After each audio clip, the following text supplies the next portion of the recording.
तो हिंदुस्तान के वजीर आजम, उनकी हुकूमत क्या कर रही है? महाराष्ट्र में, गुजरात में और अब उत्तर प्रदेश में मूर्तियां लगा रही।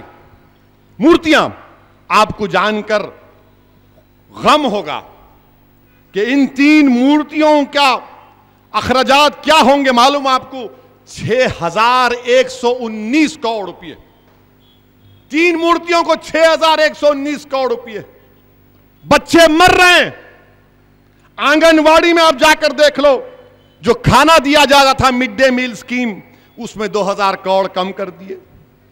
जो दवाएं मिलती हैं जन औषधि स्कीम की, यानी जो जेनेरिक दवाएं हैं, सिर्फ उसके लिए 75 करोड़, और 3 मूर्तियों के लिए हिंदुस्तान के वजीर आजम की हुकूमत, उनकी पार्टी 6119 करोड़। अरे क्या है भाई ये?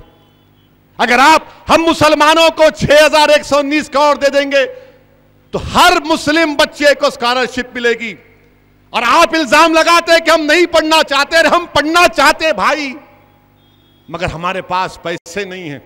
आप अंदाजा लगाइए हिंदुस्तान की आवाम से क्या धोखा किया जा रहा है।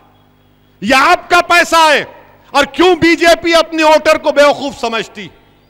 जो बीजेपी को वोट दे रहे हैं, मैं उनसे कह रहा हूं कि क्या आपको इतना बेवकूफ समझते हैं कि आपका नाम लेकर यह काम कर रहे हैं?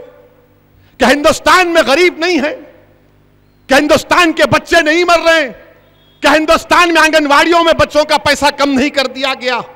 मेरे भाई, ये बीजेपी 6119 करोड़ रुपए 3 मूर्तियों के लिए, अरे तो उनके ही नाम से कर दो, उनके ही नाम से कर दो, मगर वो भी नहीं करना चाहते।